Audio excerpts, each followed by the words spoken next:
affet beni, affet beni. Sen söylersin mi affet beni? Ne zaman sen bir kere söyledin ki ben size affet beni?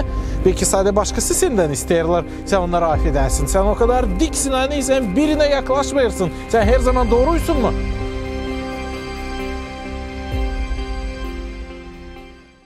Bir çocuk istemiş evlenmeye de gelmiş kendi babasına demiş, baba isteyim evlenmeye bırakırsın mı?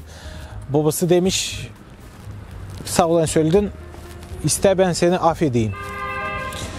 Çocuk demiş, ne için ben sana bir şey prost yapmadım, bir şey kötü yapmadım. Baba demiş, iste ben seni affedeyim.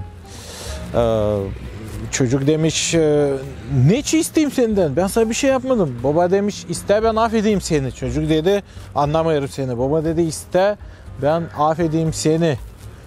O zaman çocuk dedi, ben anlamıyorum ne için ama baba affet beni. O zaman baba dedi, şimdi sen hazırsın evlenmeye.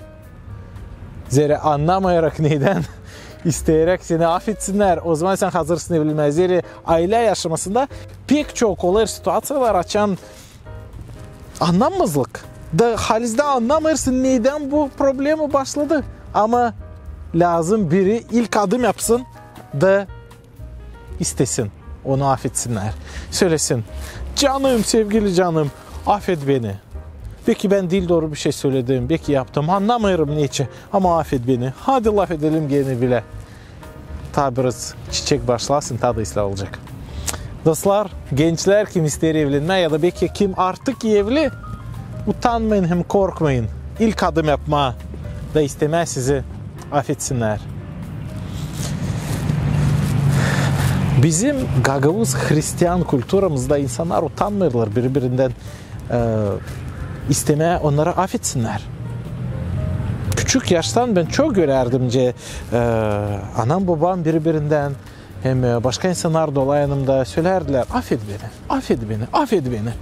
Sen söylersin mi affet beni? Ne zaman sen bir kere söyledin ki ben size affet beni? Belki sadece başkası senden isterler, sen onları affedersin. Sen o kadar diksin hani sen birine yaklaşmayırsın. Sen her zaman doğruysun mu?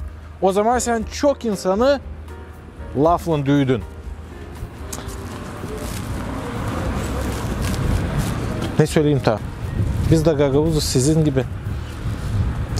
Savaşayız Gagavuz dilinde çıkarma videolar faydalı olsun. Dil sayı şaka olsun, dil sayı boş işler. Ama bizim ana güzel Gagavuz dilimizde faydalı, derin, can için işler olsunlar. Bize fikirlik verir, Biblia oradan alırız bu ideyaları.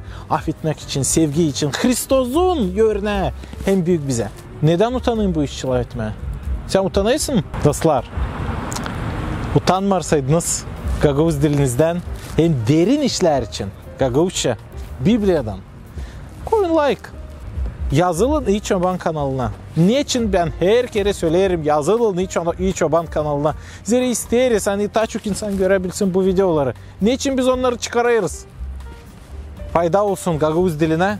Fayda olsun benim hem sizin canınıza daha iyi olalım. Allah'a daha yakın olalım. İnanalım halizden değil sadece laf olsun hani inancıyız. Ne zaman bitki kere siz okudunuz Allah'ın lafına ya da dua ettiniz? Çoğu hiç tutmuyor akılsında. O işi de çok zorluklar oluyor. Bütün parkı gezdik artık. Hadi söndür kamerayı.